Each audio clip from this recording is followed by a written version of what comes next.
Hear ye, hear ye, hear ye. I hereby call to order this assembly of freedom fighters. Our purpose today is to develop a set of rules by which the Varilux Optometry Super Bowl will be played. Mr. Speaker, the floor is yours. Thank you, Sergeant. Prior to our assembly here today, it was determined that we shall have 2 preliminary rounds. One shall have 9 contestants, and the other shall have 10. Mr. Speaker, we agree to this resolution, and further, we also suggest that each round be limited to 20 questions or 20 minutes, whichever comes first. So noted, Mr. Washington. Yes, but what happens when someone buzzes in and answers correctly? I say, give him land. Let's make him governor. No, let's make him king. All noble suggestions, my competent colleagues.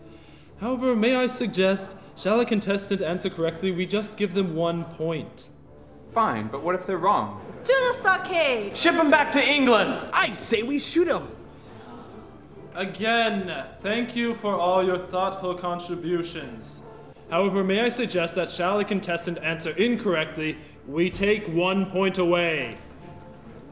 May I suggest, Mr. Speaker, that the contestants with the 4 highest scores advance to the Super Bowl? Agreed, but what about the contestants that don't make it to the Super Bowl? I say we shoot him. Or we could just have them sit down in the audience. Mr. Speaker, we believe that the actual Super Bowl should be more challenging than the preliminary rounds. Yes, so we propose 2 rounds. The first round, where the questions are worth 1 point, and the second round, where the questions are worth 2. That means if the contestant gets it right, he gets 2 points. Right. And if the contestant gets it wrong, he loses 2 points. All right, who let Mr. Tenney in here? Mr. Speaker, what if there's a tie? I suggest if there's a tie, that we go into a head-to-head competition where the first right answer wins. What shall we do if a question is asked and no one chooses to answer?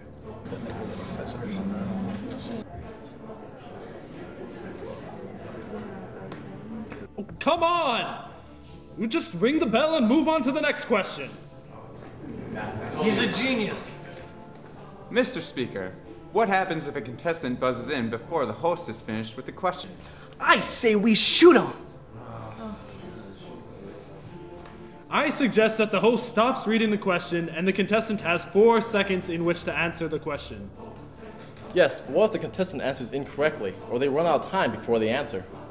I say that contestant can no longer answer the question and loses points. But I suggest that the other contestants can answer and the host read the question again. So noted. May I further suggest that only 2 contestants shall be allowed to attempt to answer the same question. Shall they both answer incorrectly, they both shall lose points. The host will then read the correct answer, and we will move on to the next question.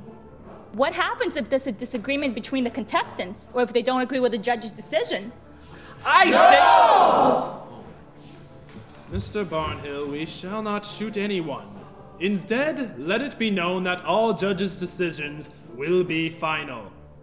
Mr. Speaker, may I also suggest at the end of the second round that we ask 1 final question where the contestants can bet any or all of the points that they currently have. Yes, but the contestant must place their wager before the question so they don't cheat. Blasphemy! These students wouldn't do that. Agreed. Once we have collected the wagers, the host will then ask the final question, and the contestants will each have 1 minute in which to write down their answers. And based on their answers, the points they wagered will be added or subtracted from their total, depending on whether or not they're correct. What happens if the contestant has 0 or negative points when we get to the final question? What? If a participant doesn't have any points at the end of round 2, they shall be ineligible for the final question. Unless all contestants have negative points. Then, I suggest that every contestant can bet up to 100 points. Agreed. It stands to reason, Mr. Speaker, that the person with the most points be crowned Super Bowl champion. But how do we reward them? I say we give them a horse. Let's make him president. Don't worry, General Washington. Ooh, I've got it. Yes, Mr. Barnhill? I say we give them gold coins and a beautiful trophy. Well done, Barnhill, well done. And so it is. All in favor of the proposed constitution, say aye. Aye. Ayes have it. Thus said, constitution adopted. We are adjourned. Hear ye, hear ye, hear ye. This assembly is now complete. For those of you in the audience, you may now turn to the back of the room and welcome the 2007 Varilux Optometry Super Bowl contestants.